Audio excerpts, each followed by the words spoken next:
Hi hello welcome back to my channel. ఈ వీడియోలో నేను మీకు చూపించబోతున్నాను వరదరాజ్ పెరుమాళ్ ఆలయం.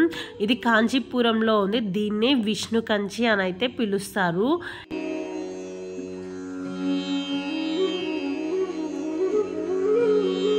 మనం ఈ గుడిలోకి అయితే ఎంట్రన్స్ కాగానే అయితే కొంచెం దూరంలో మనకి లెఫ్ట్ సైడ్లో అయితే ఈ నూరుకాళ్ళ మండపం అయితే ఉంటుంది. ఇక్కడ ఏంటంటే ఈ ఆర్కిటెక్చర్ అంతా అయితే స్టోన్తో అయితే చేస్తున్నారు.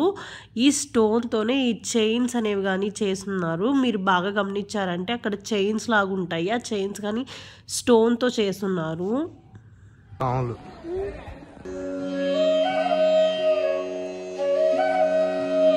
వైష్ణవులకు పరమ పవిత్రమైన 108 దివ్య దేశాలలో ఒకటి ఈ ఆలయం.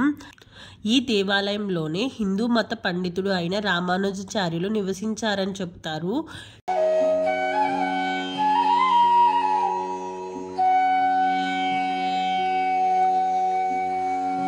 ముఖ్యంగా సందర్శించవలసిన ఉప ఆలయాలు శ్రీ నరసింహస్వామి, శ్రీ రామానుజం ఆళ్వార్ల సన్నిధులు.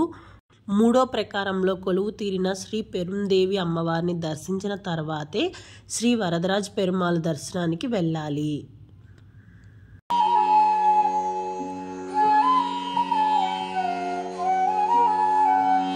ఈ ఆలయంలో ఉన్న మరో విశేషం ఏమిటంటే గర్భాలయంలో ఒకప్పుడు అత్తి చెట్టు కాండంతో చేసిన విగ్రహం ఉండేది, చెక్క విగ్రహం. దీనిని బ్రహ్మదేవుడు ప్రతిష్ఠించారని అయితే భావిస్తారు.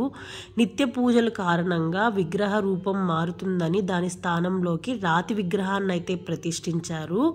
పాత విగ్రహాన్ని అనంతరం పుష్కరిణిలో వెండి భోషానంలో ఉంచి 40 సంవత్సరాలకు ఒకసారి వెలుపలకు తీసి 48 రోజుల పాటు పూజలు చేసి మళ్ళా తిరిగి పుష్కరిణిలో అయితే ఉంచుతారు.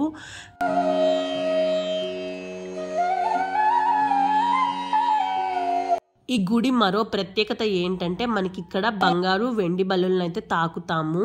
వాటి గురించి అయితే తెలుసుకుందామా. గౌతమ మహర్షి దగ్గర 2 శిష్యులు ఉండేవారు. వారు గురువు గారికి దేవతార్చనకు కావలసిన పుష్పాలు, ఫలాలు మరియు నీరు ఏర్పాటు చేస్తూ ఉండేవారు. ఒకనాడు వారు పెట్టిన నీటి పాత్రలో ఒక బల్లి పడింది. ఆగ్రహించిన మహర్షి వారిని బల్లులుగా జీవించమని శపించారు. తెలియక చేసిన తప్పుకు క్షమించమని వేడుకొనగా ఆయన వారిని అత్తిగిరి క్షేత్రం వెళ్ళి స్వామిని సేవించమని శాప విమోచన తెలిపారు.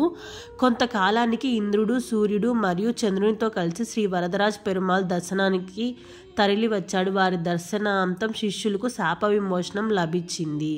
నాటి నుండి వారి రూపాలను ఇక్కడ ఏర్పరిచారు. వీటిని తాకిన వారికి సమస్త దోషాలు, పాపాలు తొలగిపోయి ఆరోగ్యవంతులుగా అయితే అవుతారని చెబుతారు.